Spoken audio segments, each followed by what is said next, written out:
A millionaire humiliated a poor boy for touching his Lamborghini, never imagining that this child would be capable of silencing an entire garage and proving a talent no one expected. Secrets were revealed, tears hidden in eyes, and lives changed forever.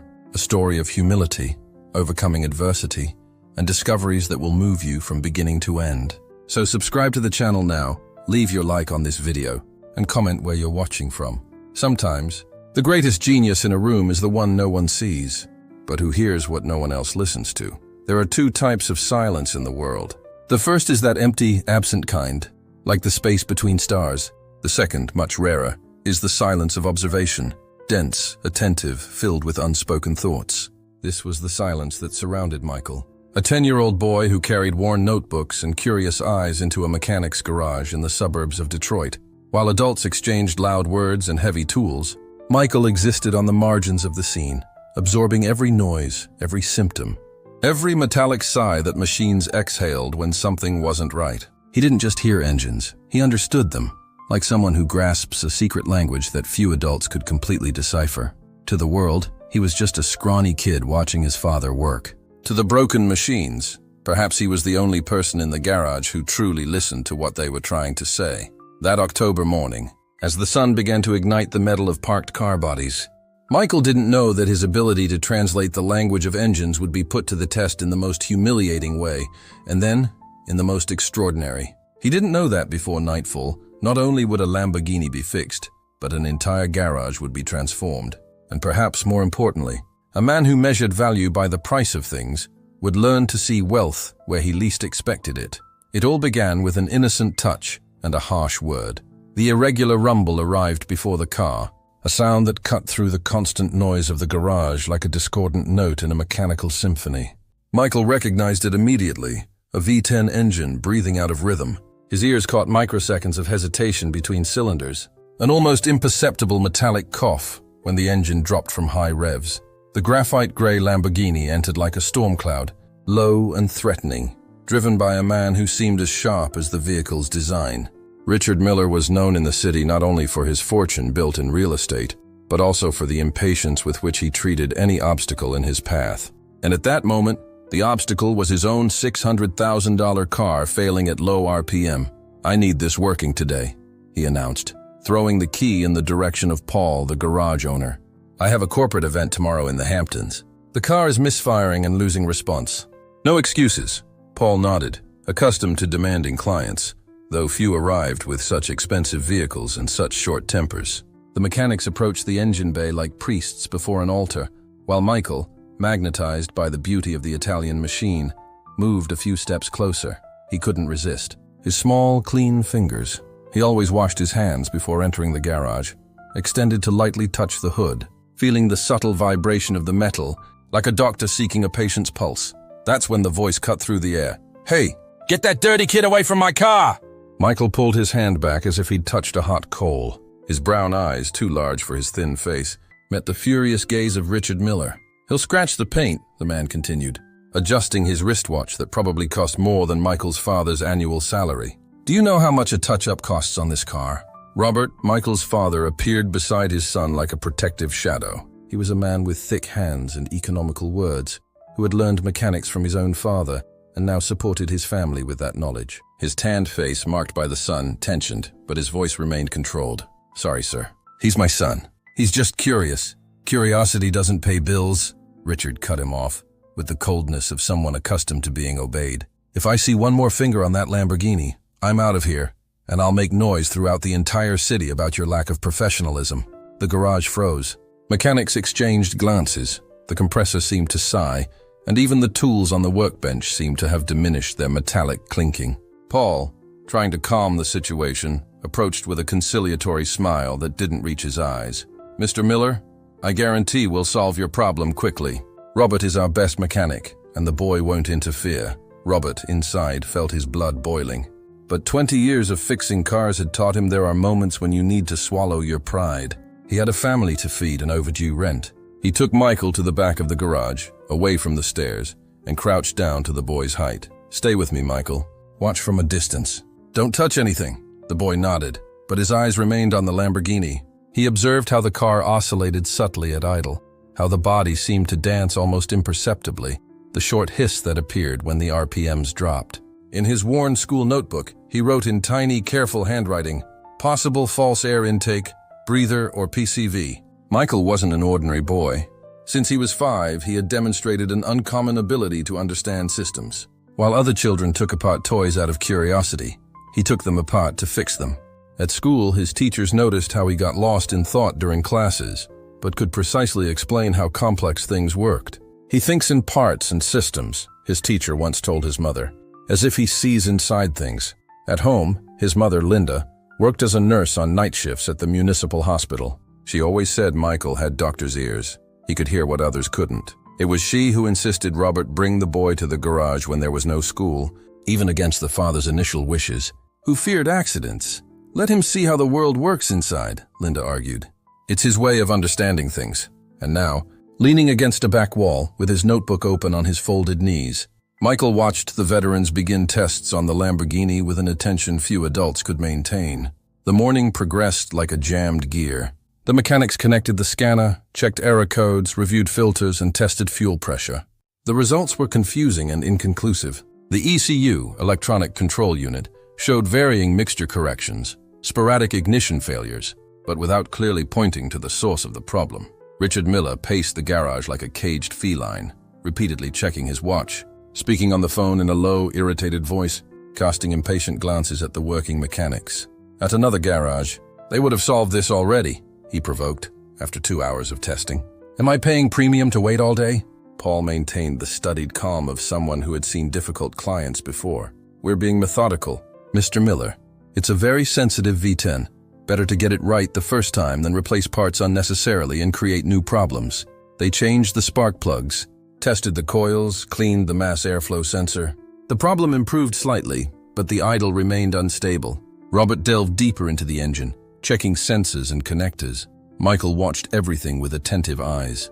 In his notebook, he was constructing a diagram of the engine's air and fuel flow, based on technical books he browsed when no one was looking. His ears caught every change in the engine's sound when mechanics made adjustments. More importantly, he perceived patterns that the adults, focused on specific parts, might be missing. When the clock struck noon, Richard lost his patience. "I pay for results, not trial and error. And no child audience, please." It was at that moment that Michael, after hours of silent observation, raised his hand from the back of the garage. A hesitant gesture, almost timid. "Dad," he called in a low voice. "I think I know where the problem is." Robert closed his eyes for a second, torn between paternal pride and fear of worsening the already tense situation. "Not now, Michael." Paul, who had witnessed the boy's incredible observation ability on other occasions, unexpectedly interrupted. "Speak, Michael." Short and direct, the boy swallowed hard, aware of the stares now converging on him. Richard Miller crossed his arms, with an expression between disbelief and irritation. Michael took a deep breath and spoke with the clarity of someone who visualizes the problem completely. The hiss appears when the RPMs drop. The scanner shows the mixture correcting for more air. If it's not a dirty MAF or throttle body, it could be a vacuum leak in the breather, near the PCV valve. Some models have a hose behind the plenum, left side, that cracks from heat. If there's a micro fissure, the ECU keeps hunting for the mixture. A different silence took over the garage. It wasn't the embarrassed silence from before, but a silence of surprise, almost admiration. The mechanics looked at each other. The explanation was too technical for a 10-year-old boy, but it made perfect sense. "Let's check," said Robert. With a mixture of contained pride and professional skepticism, Michael pointed the way, from a distance, without touching anything, as he had promised. The mechanics removed 2 protective covers, displaced an intake duct, and finally located the breather hose, hidden behind the intake plenum. Upon examining it carefully, they found exactly what the boy had described, an almost invisible fissure in the bend of the hose, darkened by the engine's constant heat. They applied a smoke test to verify. The mist escaped through the microscopic crack, confirming the diagnosis. "Found it," announced Paul, with a quick look in Michael's direction. "Micro-vacuum leak. At high RPM, the ECU compensates. At low, it destabilizes everything." Richard Miller observed the scene with an expression difficult to decipher. His eyes went from the thin boy leaning against the wall to the mechanics confirming the diagnosis, as if trying to process an unexpected equation.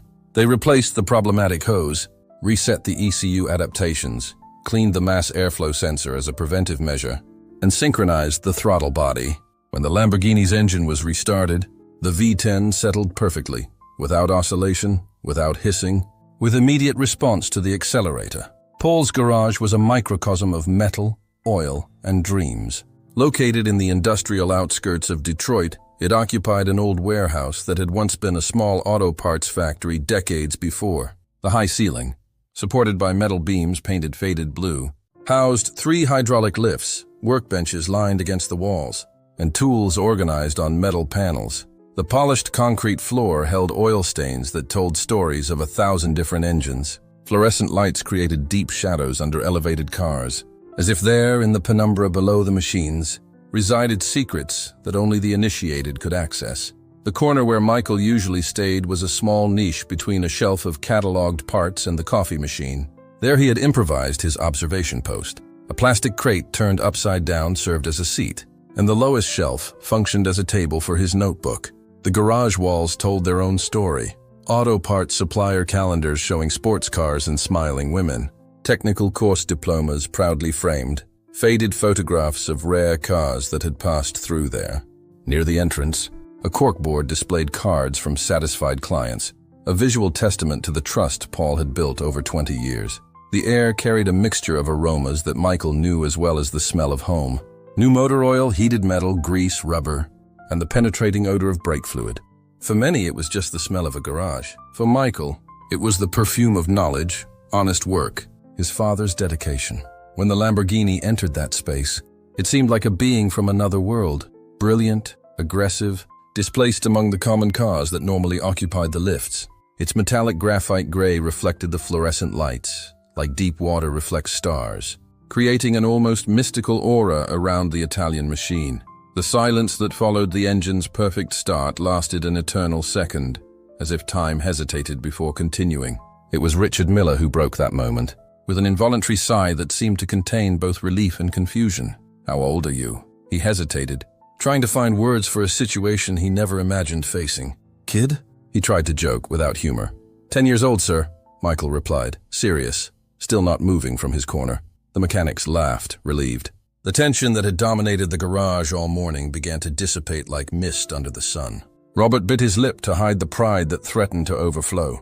Paul, feeling the moment called for recognition, approached Michael and extended his hand, as he would with a professional colleague. "Good symptom reading, Michael." Said little, said right.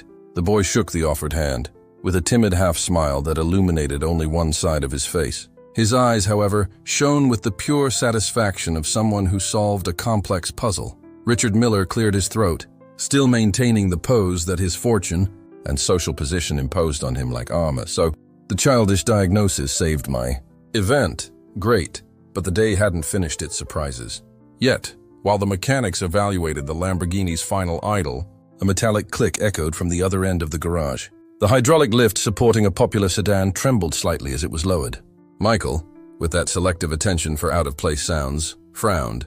His eyes scanned the environment until they found the translucent hose of the air compressor's gauge. Small bubbles moved like little fish inside the fluid, a clear sign that air was entering where it shouldn't. "Dad," he whispered, tugging at Robert's shirt sleeve. "The compressor is breathing wrong. There's air getting into the line." Robert, now much more receptive to his son's observations, checked immediately. The joint of the pneumatic system hose was loose, allowing air to enter the system. This overloaded the electric motor, affected the performance of pneumatic tools, and caused instability in the lift. They tightened the connection and replaced the worn clamp. The effect was immediate. The compressor motor, which before emitted a sharp, constant buzzing, lowered its tone to a softer purr. The impact wrench, when tested, worked without the spasms the mechanics had grown accustomed to compensating for. Encouraged by success, Michael began pointing out other small problems his sharp senses had cataloged. The bench drill vibrated off-kilter. There was a miscalibrated torque wrench, and one of the fluorescent lights emitted an almost inaudible buzzing that indicated imminent ballast failure. Each correction, however minor, contributed to a surprising cumulative effect. The garage's rhythm began to change. Tools returned to their correct places. Systems operated in harmony, and even the ambient sound transformed from mechanical chaos to productive cadence. Richard Miller, who was already walking toward the door with his keys in hand, stopped to observe that transformation happened in a matter of minutes. It was as if a larger machine, the garage itself, was being tuned and aligned by an invisible conductor. "You fixed my car and, apparently your house too," he commented, with a trace of involuntary admiration in his voice. Paul smiled, running his hand through his graying hair. "Sometimes we get used to a small defect, thinking it's just the way of the place. Then someone comes with fresh ears and points it out." A respectful silence hung in the air for a few moments. Everyone there suddenly understood that this boy had transformed humiliation into method. It hadn't been a stroke of luck. It had been reasoning, attentive listening, and exceptional memory. Richard Miller looked at his car, now purring perfectly. He looked at the garage that seemed to function with new efficiency. Finally, he looked at Michael, still in his corner, observing everything with those large, attentive eyes. The businessman took a deep breath, like someone preparing for something difficult. His face, normally composed in severe lines of authority, softened slightly. "I owe a decent apology," he said, with honesty that seemed to cost him effort. "I was rude, and I was unfair." He approached Robert and extended his hand. "Your son has something rare, something that isn't easily taught." He paused, as if carefully considering his next words. "If you want, I can introduce you to a technical course I maintain at a professional training institute. It has scholarships, state-of-the-art laboratory. I don't promise anything without formal evaluation, but I promise to open doors." Robert blinked rapidly, trying to control the unexpected emotion that threatened to overflow. His calloused hands gripped the businessman's well-cared-for hand. "We appreciate the opportunity," he said, with the simple dignity that characterized him. "The rest we'll chase after." Before leaving, Richard Miller left on the counter not only payment for the service, but also a personal card with his cell phone number handwritten on the back, a rare gesture for someone of his position.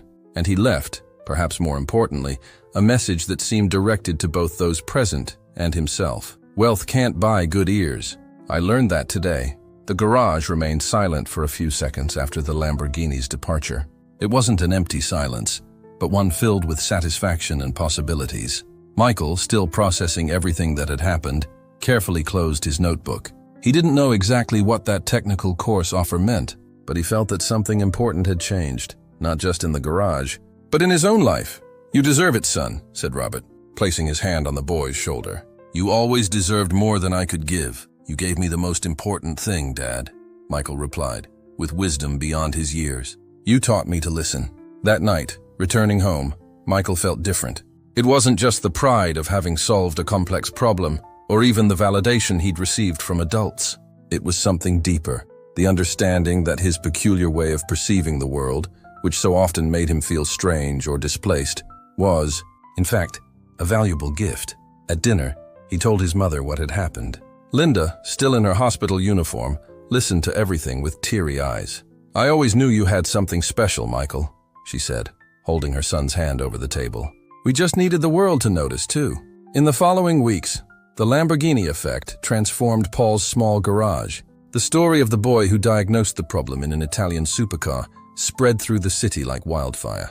New customers appeared, some coming from far away, attracted by the promise of a garage that solved problems without replacing half the car. Michael continued in his corner, but now had an appropriate chair, a small workbench, and, to his embarrassment and pride, a handmade sign by the mechanics. "Junior consultant, observes and suggests." His presence in the garage, once merely tolerated as a concession to Robert, became a differentiator. The mechanics, initially skeptical, began consulting the boy when faced with difficult diagnoses. They discovered that his ears caught subtleties that even the most experienced sometimes missed. Each alert from Michael prevented a return to service, rework, a loss. Paul began to understand that fixing everything didn't mean replacing parts indiscriminately. It meant tuning the whole, understanding the machine as an integrated system. Exactly as Michael had always seen. At home, the atmosphere also changed. Robert, who had always been a loving but reserved father, began dedicating more time to explaining technical concepts to his son, finally recognizing that he wasn't just satisfying childish curiosity, but cultivating genuine talent. Linda reorganized her hospital shifts to be present on Saturday afternoons, when Robert took Michael to explore junkyards in search of interesting parts, or visit auto parts stores to learn about new equipment. One late afternoon, almost a month after the incident, a luxury SUV parked in front of the garage. Richard Miller got out of the vehicle, wearing more casual clothes than at their first meeting. but still radiating the aura of someone accustomed to command. "I came for the service," he announced, handing the SUV key to Paul. Then his gaze found Michael, who was organizing tools on a workbench. "And I came to bring news." He approached the boy, who watched him with a mixture of caution and curiosity. "The Institute wants to meet you, Michael." A short test, an informal conversation. "If you like it, you can start an introduction module in automotive systems on Saturdays." The boy's eyes widened, illuminated by a hope he barely dared believe. "Can I?" he asked, looking at his father. Robert nodded with a contained smile. "You can," Richard replied, "because you earned it." That Saturday, Michael entered a professional technical laboratory for the first time. The Technology Training Institute, maintained by Richard Miller's foundation, was a world apart. Spacious rooms with state-of-the-art equipment, sectioned engine models, sensors on test benches, and electronic diagrams displayed on high-definition screens. Using latex gloves to protect sensitive components, Michael touched a disassembled mass airflow sensor, blew lightly on it, and watched, amazed, as the graph on the screen responded instantly to his action. He smiled in that way only someone who finds their true place in the world can smile. A smile that comes from within, that illuminates not just the face, but the entire being. The professor who evaluated him, a veteran engineer with decades of experience, was impressed by the boy's natural intuition for mechanical and electronic systems. "He has what we call systems thinking," he explained later to Robert and Linda. "He sees connections where most see only isolated parts. It's rare, especially at this age." Back at the garage, Michael brought with him not only confirmation of his place in the course, but also a simple idea he had learned on that first visit to the laboratory: a whiteboard to organize symptoms and hypotheses. Each car that entered the garage now received 3 columns noted with markers: noise, smell, behavior, hypotheses, and tests. Less guessing, more method. The impact was immediate. Average diagnostic time decreased significantly. Customer satisfaction increased. The work environment improved, with less frustration and more cooperation. The garage's cash flow reflected these positive changes. For Michael, each Saturday at the Institute opened new horizons. He learned about sensors, actuators, electronic management systems, oscilloscope diagnostics. His natural abilities, now cultivated by qualified instructors, flourished like seeds planted in fertile soil. At home, he transformed a corner of the small apartment into his study station, with borrowed technical books, hand-drawn diagrams, and eventually a used computer that Richard helped the family acquire so the boy could access simulators and online courses.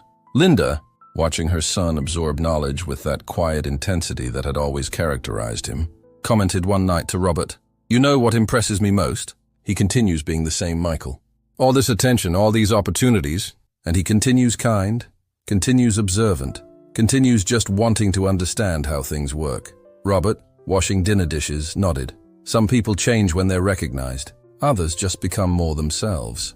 Richard Miller, fulfilling his promise to open doors, began visiting the garage regularly, not just for maintenance of his vehicles, but to follow Michael's progress and gradually, for something that surprised everyone, to learn. "I've had cars for 20 years and never really understood how they work," he admitted once. While watching Michael patiently explain the operation of a direct injection system, "I always outsourced that knowledge." Gradually, the businessman who measured value by the price of things began to appreciate a different kind of wealth: deep understanding, genuine curiosity, the satisfaction of solving problems with one's own hands. On one of the visits, he brought a gift for Michael, a professional mechanic's stethoscope, one of those used to precisely locate engine noises. The instrument, with its metallic handle and amplifier, fit perfectly in the boy's hands. "For someone who knows how to listen," said Richard. With a respect that months before would have been unthinkable, Michael thanked him, with that quiet seriousness that characterized him. It wasn't a toy he was receiving, but a tool. Recognition of his ability. At the Institute, his teachers began to notice something beyond technical aptitude, a natural capacity to translate complex concepts into simple explanations. When other students, many much older than him, had difficulties, Michael could explain in a way that made the complex accessible. He didn't use unnecessary jargon or oversimplify. He found analogies, mental images that connected the abstract to the concrete. "You have a gift for teaching," commented one of the instructors after observing him help a colleague understand the operation of an ABS brake system. "You can see the problem through the eyes of someone who's learning." Michael smiled, surprised. He had never thought of himself as a teacher. He was just sharing what he saw so clearly in his mind. 6 months after the Lamborghini incident, Paul's small garage had transformed. The symptoms and hypotheses board had evolved into a digital system, with photos and audio recordings. New tools shared space with old ones, and a small technical library occupied a shelf near the office. The clientele had changed, too, now including luxury vehicle owners who preferred the garage's precise diagnosis over the expensive and often unnecessary parts replacements at dealerships. Michael himself was different, not just because of the technical knowledge he was rapidly accumulating, but because of a quiet confidence that emanated from him. He was no longer the boy who hid in corners with his notebook. He was a respected presence, both in the garage and at the institute. On a particularly busy afternoon, Richard arrived unannounced, bringing with him a surprise. A representative from the largest specialized garage chain in the southern United States. "I came to see with my own eyes this mobile laboratory that people say you've set up here," said the man, a middle-aged executive with evaluating eyes. "Richard doesn't stop talking about the diagnostic revolution you've implemented." Paul, always modest, made sure to explain. "Most of the ideas came from that boy there," he pointed to Michael, who was calibrating a pressure gauge on the other side of the garage. "He brought the method. We just followed." The executive raised his eyebrows, surprised to see such an ordinary-looking boy. "Incredible," he murmured. "And what's the secret?" Paul reflected for a moment before responding. "He listens. Doesn't just hear, but truly listens. The machines, the people, the entire environment. And then connects dots that the rest of us don't even realize exist." The visit culminated in a proposal that would change the garage's course, a partnership to transform the location into a practical training center for chain mechanics. With Paul as coordinator and Robert as head instructor, the garage would continue serving customers, but would also receive classes to learn the Michael method, as the mechanics jokingly called it. When the proposal was formally presented, in a small meeting after work hours, Michael was present, sitting between his father and mother, who had managed to get time off from the hospital for the occasion. He listened to the plans with the same concentrated attention with which he listened to engines. "And you, Michael?" asked the executive, turning to the boy. "What do you think of all this?" Michael reflected before responding, weighing words as he did with tools. "I think there's something more important than fixing cars," he said finally. "It's teaching other people to hear what cars are saying." Richard smiled, recognizing in the boy's words the same insight that had made him change his own perspective months ago. "Exactly why we want to invest in your method," confirmed the executive. "It's not just about parts and tools. It's about a different way of approaching problems." That night, walking home under a starry sky, the family talked about the changes that were announced. Linda, always practical, worried about Michael's formal education. "School continues being priority," she insisted. "Technical knowledge is valuable, but it needs a solid foundation." Robert agreed, hugging his son by the shoulders. The institute already agreed to adapt schedules so as not to interfere with classes. "And we're talking about a special program for when he reaches high school." Michael walked between his parents, absorbing the conversation as he absorbed everything, deeply, completely. The mention of the distant future, high school, a career, seemed simultaneously scary and exciting. But he had learned that large systems, whether mechanical or human, work better when they find their own natural rhythm. "One step at a time," he murmured, more to himself than to his parents, like solving a complicated problem. The following weeks brought rapid changes. The garage gained a small improvised classroom with a larger board and seating for 10 people. A computer technician, Paul's friend, installed a basic recording system to document interesting diagnoses. Robert, always reserved, surprised everyone with his natural ability to explain practical processes. And Michael, dividing his time between school, institute, and garage, found a new role. He was the translator between worlds. He could explain academic concepts in garage language and transform the practical knowledge of mechanics into clear principles that could be taught and replicated. If this story is already touching your heart, take advantage and subscribe to the channel now. Here you always find stories that inspire, move, and show that life can change in an instant. On a Saturday morning, almost a year after the Lamborghini incident, Richard arrived at the institute personally driving a rare vehicle, an Italian classic from the 1960s, restored, but presenting an intermittent ignition problem that had baffled 3 specialized garages. "I brought a challenge for you," he announced to the small Saturday class, where Michael now acted as assistant instructor. "This car has been driving me crazy for 3 months." It was a real test for the method they were developing. The students, experienced mechanics from various chain garages, formed teams to analyze symptoms. Michael coordinated the documentation process, recording engine sounds in different situations, organizing hypotheses on the board, guiding systematic investigation. Richard watched, impressed by the transformation of the shy boy he had met a year before. Michael was still quiet, still observed more than he spoke, but now there was clarity in his interventions, a serene confidence that elevated everyone around him. After 3 hours of methodical investigation, they found the cause, a problem in the original electrical distribution, aggravated by a well-intentioned but poorly executed modification during restoration. The problem wasn't in a specific part, but in the interaction between systems that had been altered at different times. "You did in one morning what specialists couldn't do in months," Richard admitted, genuinely impressed. And the difference wasn't advanced technology, it was method.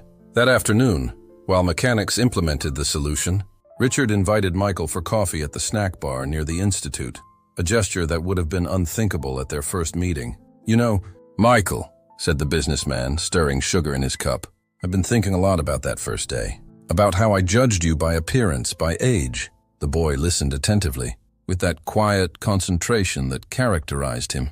"I wasted decades evaluating people by the wrong standards," Richard continued. "How many extraordinary talents did I let pass because they weren't in the package I expected?" Michael considered the question for a moment before responding. "You just did what most people do. We see what we expect to see." Richard smiled, surprised once again by the maturity of those words. "And how did you learn to see beyond the expected?" Michael shrugged, a rare gesture of uncertainty. "I think I was always like this. Machines don't lie to please anyone. They just are. They make noises, have behaviors. If you really pay attention, they tell you what's happening. And people? Can you read them like that too?" The boy smiled slightly, the first truly relaxed smile Richard had seen from him. "People are more complicated than machines. They have more variables." Both laughed, sharing a moment of mutual understanding that transcended differences in age, social class, and experience.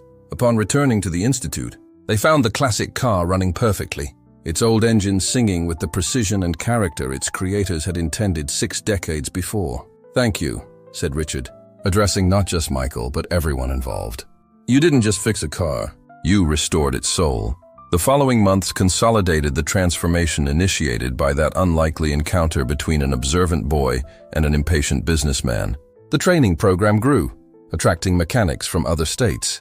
The methodology was documented and began being implemented in other chain garages. Paul, Robert, and the original team became references in advanced diagnostics. Michael, now 11 years old, continued dividing his time between regular school, where his grades improved significantly thanks to acquired confidence, and his special technical education. The Institute, recognizing his exceptional talent, created a personalized program that would allow the boy to advance at his own pace, balancing theory and practice. At home, the family's small apartment gained more books, a better computer, and perhaps more importantly, an atmosphere of possibilities. Linda, seeing her son flourish, began considering resuming her own studies, a dream she had postponed when she became pregnant young. It's never too late to learn something new. Michael commented when his mother mentioned the possibility of specializing in emergency nursing. "I learned that from you," she replied, hugging her son, Richard Miller, fulfilling another promise. Created at the Institute a scholarship program for talented youth from underprivileged communities, inspired directly by his experience with Michael. It was called, appropriately, Project Listen, and sought to identify and nurture special abilities that might go unnoticed in the traditional educational system. "We're not just training technicians," he explained in a presentation to potential sponsors. "We're developing a new generation of problem solvers, people who see systems where others see only parts." On a spring afternoon, almost 2 years after the original incident, the same graphite gray Lamborghini entered the garage for a scheduled service. The vehicle, still impressive, now seemed strangely familiar, almost like an old friend returning after a long journey. Michael, taller and more confident, but with the same attentive gaze, watched the car enter. He smiled at Richard, who got out of the vehicle with a very different expression from that first visit. Relaxed, friendly, without the tension that had once seemed to define him. "How's our Italian friend?" asked Michael, approaching the car. "Perfect, thanks to you," replied Richard. "Hasn't had any more problems since that day." While mechanics started the routine service, Richard pulled Michael aside for a private conversation. He had important news. The scholarship program was approved by the Foundation's board. It's going to officially start next semester with 10 spots. The boy's eyes shone with genuine joy. That's incredible. How many people will have the same chance I had? Actually, Richard continued, we wanted you to participate in the selection process. Not to decide who gets in, we have a team for that, but to talk with the candidates. You have a unique perspective. Michael pondered the proposal for a moment. I can try, but I don't know if I'd know what to look for. Look for what you had that day. The ability to listen beyond the obvious, to connect dots that others don't even notice. That kind of talent appears in the most unexpected areas. That conversation planted a seed that would grow in the years that followed. Michael, as he advanced in his technical and regular education, developed a sensitivity for identifying special talents in other young people, particularly those who, like him in the past, seemed displaced in traditional educational environments. Project Listen became more than a scholarship program. It transformed into a talent incubator covering not just mechanics and electronics, but also programming, design, music. Any field where the ability to perceive subtle patterns and non-obvious connections could flourish. On a winter morning, 3 years after the initial encounter, Michael, now a 13-year-old with a changing voice and quiet confidence, received an unexpected visit at the institute. A man in his 50s, wearing a bus company uniform, asked to speak with the boy who fixed the Lamborghini. My son is 10, the man explained, with a mixture of pride and concern in his voice. At school they say he has attention deficit, that he can't concentrate. But at home he takes apart and puts back together anything he finds. He understands plumbing, electrical work, fixes everything. I spend the day driving buses, and at night he asks me things about the engine that even I don't know how to answer. Michael listened attentively, recognizing in that description echoes of his own childhood. How did you hear about me? He asked, curious. The company mechanic told me about this place, about the story of the boy who heard machines. I thought, maybe you could understand my son. That afternoon, Michael met Julian, a thin boy with restless eyes that lit up when he saw the institute's workshops. As they talked about bus engines, Michael recognized in the boy that same ability to visualize complete systems, to intuitively understand how parts interacted to form the whole. He has the same gift as you, commented Richard, who observed the interaction from a distance. The same way of seeing the world. Michael nodded, feeling a new and significant responsibility. We'll help him find his way, like you did for me. In the following weeks, Julian was integrated into the Institute's special program, receiving personalized guidance that respected his unique learning style. Michael naturally became his mentor, though he insisted they were just learning together. Seeing Julian flourish in the appropriate environment, Michael understood more deeply the importance of what had happened in his own life. It hadn't been just about fixing a Lamborghini or developing a diagnostic method. It had been about recognizing the value of different ways of perceiving the world, processing information, solving problems. On a quiet afternoon, while guiding Julian in calibrating equipment, Michael noticed Richard watching them with a contemplative smile. What is it? Asked the teenager. I was thinking about how things connect, replied the businessman. A difficult encounter, humiliation transformed into opportunity, and now this. A chain of positive events that will continue far beyond what we can see. Michael nodded. Understanding perfectly, like a good diagnosis, he commented. It solves not just the current problem, but prevents future failures. Richard laughed, appreciating the technical analogy. Exactly. And it all started because a boy had the courage to speak, even after being dismissed. Michael smiled, remembering that day that seemed simultaneously so distant and so present. Actually, it all started because someone finally decided to listen. In the Institute's courtyard, under the gentle late afternoon sun, a new Lamborghini, this time yellow, was parked for a technical demonstration. Around it, young students observed with the same admiration Michael had felt years before. But now, beyond admiration, there was understanding. It wasn't just an expensive, beautiful machine, but a complex and fascinating system that told its own story to those who knew how to listen. And in a corner of that courtyard, a 10-year-old boy adjusted a mechanic's stethoscope over a school bus engine under maintenance, while his 13-year-old mentor watched with approval. The chain of recognition and opportunity continued, expanding like waves on a lake. Richard, observing that scene, murmured to himself the same words he had said 3 years ago, but now as a consolidated truth instead of a surprising discovery. I never again judge talent by clothes, age, or silence. Michael's story didn't stop at that moment in the Institute's courtyard.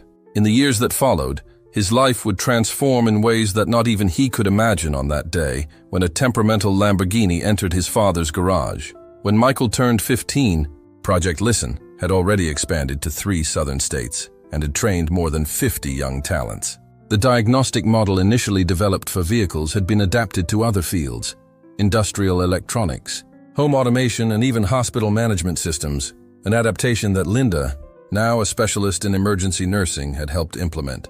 What began as a method for listening to machines had evolved into a broader philosophy of problem-solving, observing patterns, identifying subtle anomalies, understanding systems as living and interconnected organisms. It was an approach that equally valued intuition and methodological rigor, tacit knowledge, and precise documentation. On a symbolic anniversary, 5 years after the Lamborghini incident, Richard organized a special event at the Institute, bringing together all the young people who had passed through the program, as well as instructors, sponsors, and families. The courtyard, decorated with elegant simplicity, housed an exhibition that told the project's story through photos, videos, and testimonials. At the center of the courtyard, as the main piece of the exhibition, stood the same graphite-gray Lamborghini from the first encounter, now accompanied by a panel narrating the episode that gave birth to everything. Next to the luxury car, deliberately contrasting, stood Paul's old compressor, the same one Michael had identified as breathing wrong on that first day. Michael, now a 15-year-old young man, tall and still thin, but with a serene and confident presence, walked among the guests with Julian, his first apprentice and now close friend. Both wore blue shirts with the program logo, a stylized representation of sound waves forming a human ear. "Seems like it was yesterday," commented Julian, looking at the Lamborghini. "When you first told me this story, I thought it was made up." Michael smiled, still uncomfortable with the attention his story received. "Sometimes I think it was a dream too." "So much has changed since then, for the better," affirmed Julian, with the conviction of someone who knew well the before and after. "How many of us would be here if that car hadn't broken down on that specific day?" The question hung in the air, loaded with alternative possibilities that would never materialize. Michael reflected on life's paths, how apparently negative moments can be the catalyst for profound and positive transformations. His thoughts were interrupted by his father's arrival. Robert, now the Institute's technical coordinator, maintained the calloused hands of a lifetime of manual work, but his eyes revealed a confidence and satisfaction he hadn't possessed before. "Your mother just arrived," he announced. "Came straight from the hospital. Richard's going to give the opening speech in 15 minutes.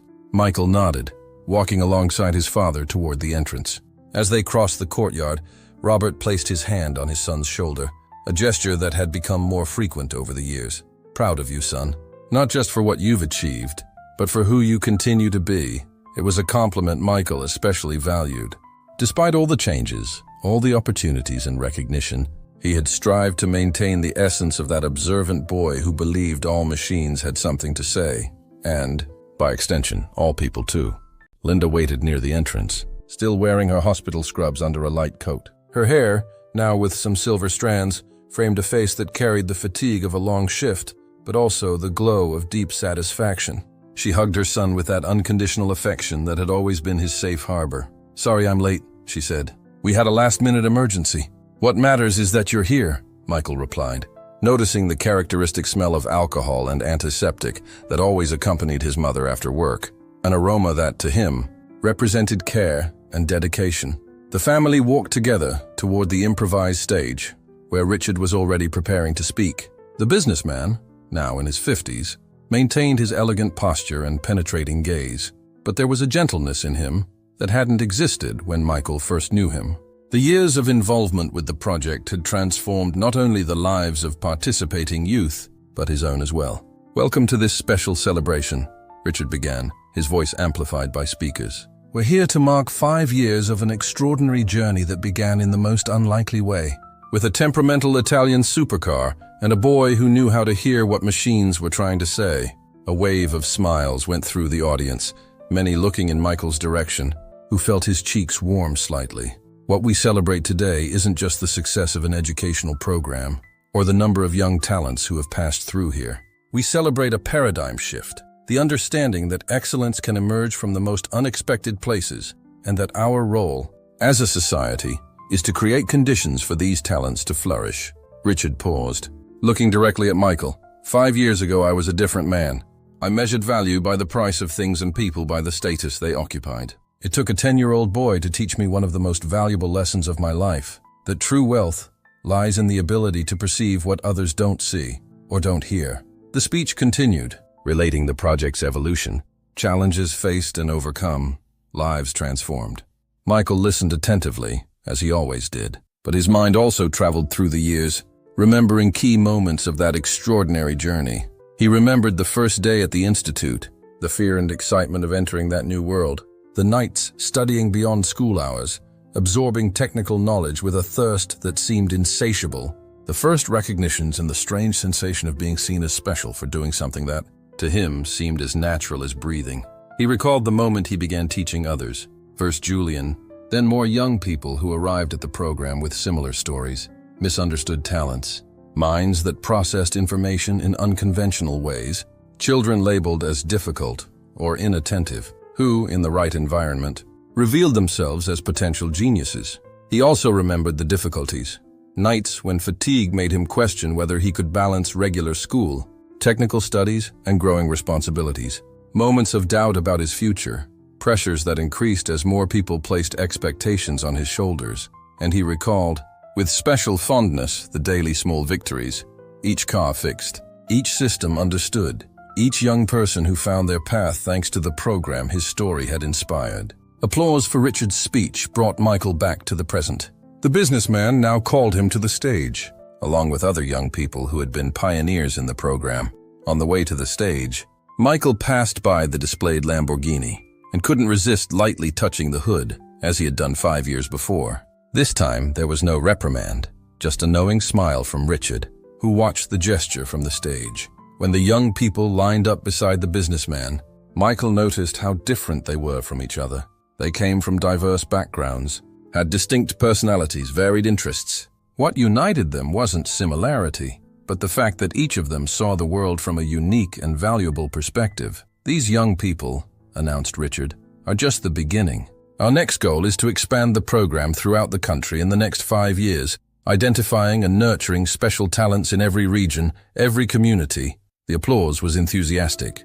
Michael, looking at the audience, saw his father and mother in the front row, their faces illuminated by pride that needed no words. He saw Paul, the garage owner where it all began, now regional program coordinator.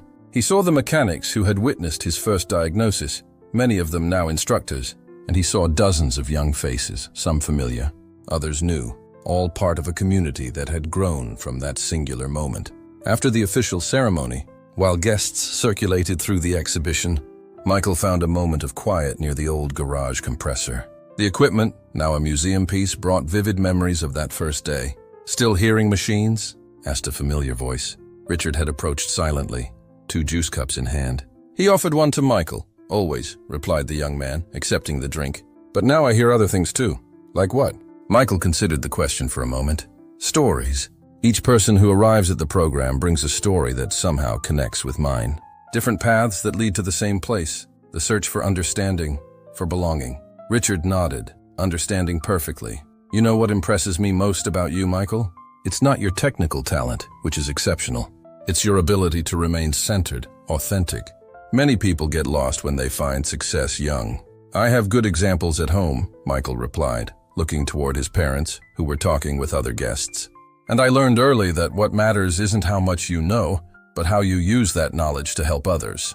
They remained silent for a moment, watching the party's movement. It was Richard who broke the silence, with a question that seemed to have waited for the right moment to be asked. "Have you thought about what you want to do after you finish high school?" "There's a little over 2 years left." The question didn't surprise Michael. At 15, he was already ahead in his studies and considering his options for the future. "I'm between mechatronics, engineering, and medicine," he replied, with the direct honesty that characterized him. "I like complex systems, whether in machines or the human body." Richard raised his eyebrows, genuinely interested. "Medicine? That's new," Michael smiled slightly. "Not so new. I grew up hearing my mother talk about diagnoses, about how small signs can indicate bigger problems. It's not so different from what I do with machines." "And your mother, what does she think?" "She says I should follow the path that makes me happy, but I think she'd be proud if I chose medicine. It would be a way to unite my parents' worlds." Richard nodded, understanding the depth of that reflection. "Well, whatever your choice, know that you'll have all necessary support. You earned it through your own merit." Michael thanked him with a nod. Despite all the opportunities that had arisen in his life in recent years, he never took anything for granted. Each achievement was the result of hard work, dedication, and genuine curiosity that constantly drove him. The conversation was interrupted by Julian, who approached enthusiastically. "Michael, you need to see this." The people from the Curitiba branch brought an incredible diagnostic simulator. "Everyone's waiting for you to test it." With a smile to Richard, Michael followed his friend to the other side of the courtyard, where a group of students and instructors gathered around sophisticated equipment. Richard watched him walk away, reflecting on how that unlikely encounter 5 years before had changed not only Michael's life, but his own. The boy had taught him to see value where he once only saw cost, to recognize excellence in its most unexpected forms. It was a lesson that had transformed his approach to business, his personal relationships, and fundamentally, his worldview. As he walked back to the center of the party, Richard made a mental note to discuss with the Foundation's board a new project: complete university scholarships for program graduates who wished to pursue academic careers. Michael would be the first beneficiary, regardless of the path he chose, engineering or medicine. It was the least he could do to honor the most valuable lesson he had ever received. Never judge a book by its cover, especially when that book contains knowledge capable of transforming lives. The rest of the celebration proceeded with the vibrant energy of shared achievements and future possibilities. There were presentations of projects developed by participants, technical demonstrations, and many stories exchanged between people who, otherwise, might never have met. At the end of the night, when most guests had already left, Michael found himself once again in front of the Lamborghini that had changed his life. He looked at the car with a mixture of nostalgia and gratitude. It was no longer just an impressive vehicle, but a symbol of how small moments can trigger great transformations. "Ready to go, son?" asked Robert, approaching with Linda. Michael nodded, taking one last look at the car before joining his parents. On the way home, as the family car traveled through Detroit's nighttime streets, Michael watched the city lights pass by the window. He thought about all the young people who had found their path through the program, all the affected families, all the open doors. He also thought about those yet to come, those who, like him years ago, just needed someone to hear what they had to say. His story with the Lamborghini was just a beginning. The true legacy would be built by the hands and minds of hundreds of young talents who now had the chance to show the world what they always knew they could be. 2 years passed since the 5th anniversary celebration. Michael, now 17, was in the final stretch of high school and had made his decision. He would pursue medicine, specializing in diagnostic imaging, a field that combined his extraordinary visual interpretation ability with his desire to help people directly. The news was received with enthusiasm by his family and Richard, who immediately guaranteed a full scholarship to any university the young man chose. Michael, true to his nature, opted to stay in Detroit, close to family and the project that continued to occupy an important part of his life. On a Saturday afternoon, while guiding a group of new program participants in a diagnostic exercise, Michael received an unexpected visit. A man in his 60s, wearing simple but impeccable clothes, asked at reception for the young man who fixed the Lamborghini years ago. The visitor was led to the training area, where Michael was concluding the session with students. Upon seeing the man, he didn't immediately recognize him. "Michael Johnson?" asked the visitor, extending his hand. "My name is Anthony Taylor. We don't know each other personally, but your story changed my life in a way you can't imagine." Intrigued, Michael greeted the man and invited him for a conversation in a quieter space. Seated in a small meeting room, Anthony explained the reason for his visit. "I'm a retired teacher. I worked 40 years with basic education in public schools. Throughout my career, I fought for the educational system to recognize different forms of intelligence, different learning styles. Often I felt like a voice crying in the wilderness." Michael listened attentively, as he always did. 7 years ago, I read about you in a news report, about how a boy many would consider just distracted or different possessed, in reality, extraordinary talent. About how this talent only flourished because someone, even if by accident, gave ears to what you had to say. Anthony paused, emotional. "I used your story in lectures for teachers. I used it to convince principals to give more chances to difficult students. I used it to show desperate parents that their different children could have brilliant futures if they found the right environment."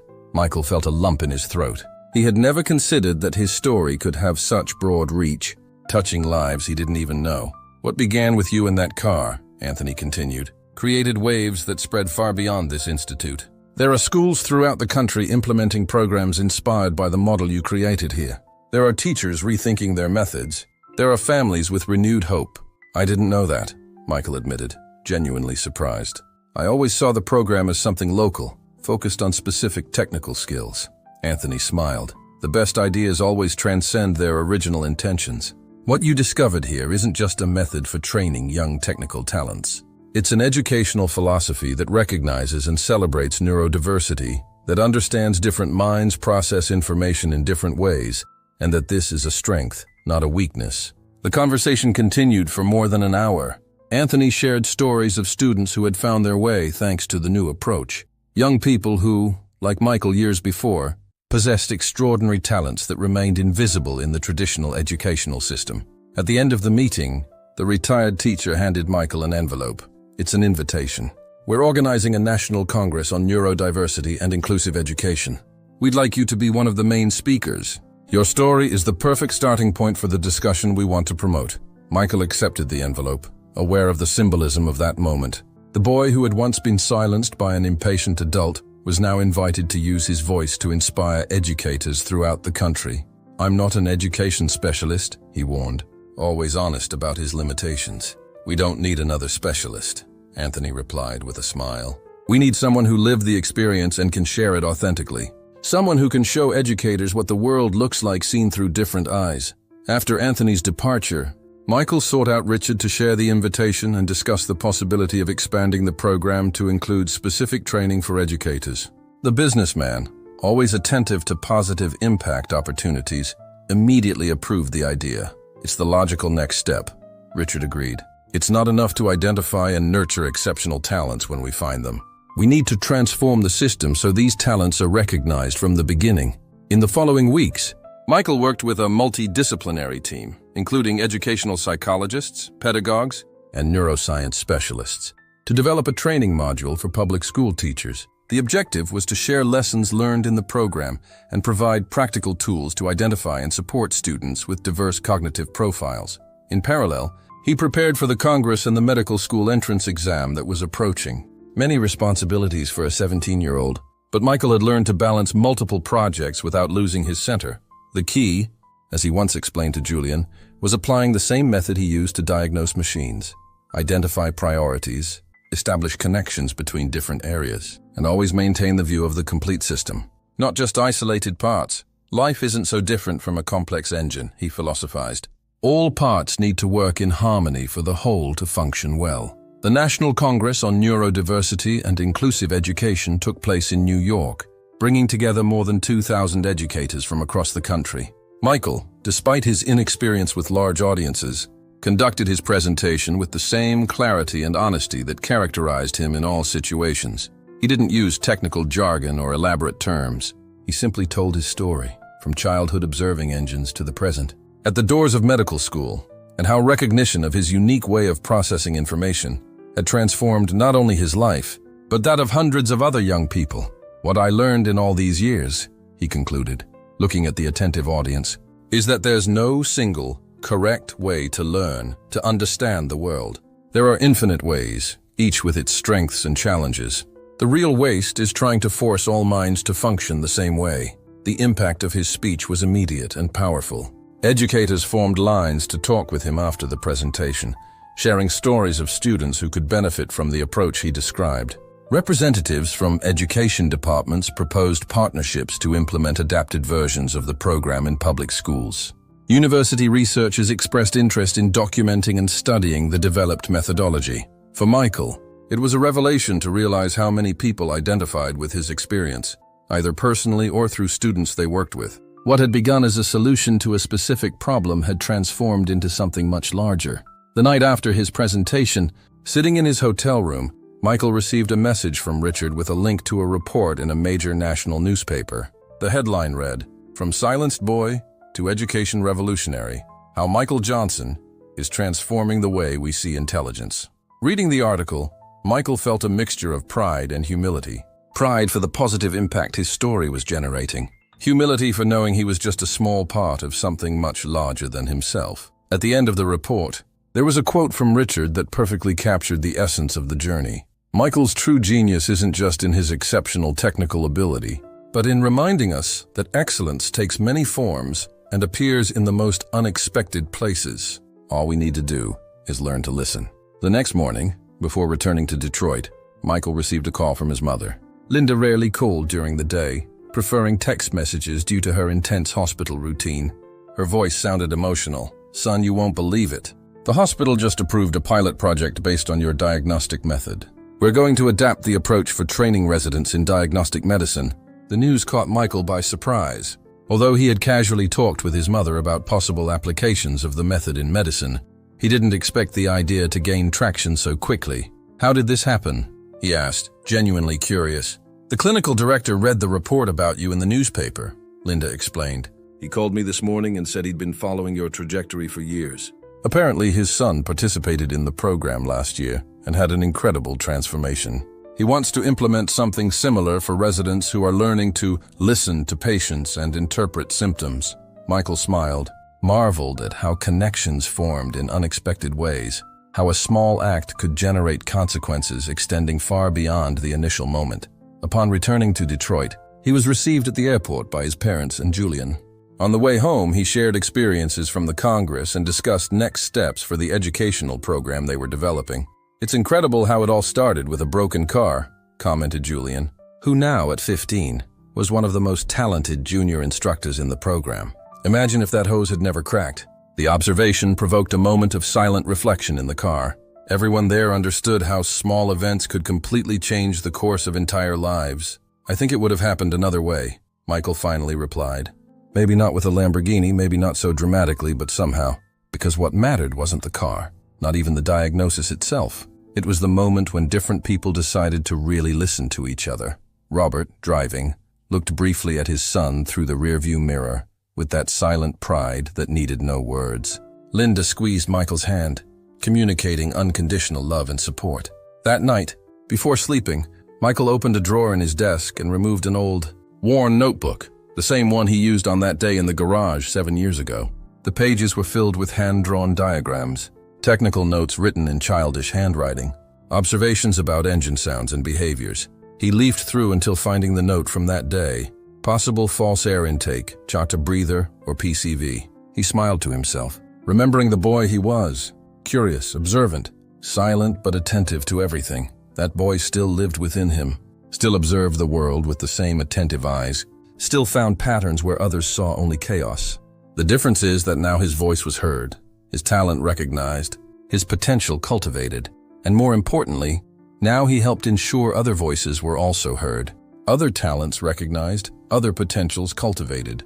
Closing the notebook, Michael reflected on the extraordinary journey that had brought him there and the path still ahead. In a few months, he would be in medical school, starting a new chapter, but carrying with him the lessons learned in the garage, at the institute, and in all places where his story had created new possibilities. The last thing he saw before falling asleep was the mechanic's stethoscope Richard had given him years ago, carefully hung on the wall next to a medical stethoscope, an advance gift from his mother for college. The two instruments, side by side, perfectly symbolized the integration of worlds that defined his life: mechanical precision and human compassion, system logic and people's unpredictability, machine whispers and heart stories. In a world that values those who speak loudly, perhaps our greatest wealth lies in those who know how to listen to machines, people, and the whispers of those talents still waiting to be discovered. For it's these silent voices that, when finally heard, can transform not just a garage, but entire systems, creating waves of possibility that extend far beyond what we can see. If this story moved you, leave your like and share with someone special. And comment below where you're watching from. It's always incredible to see how far our stories reach.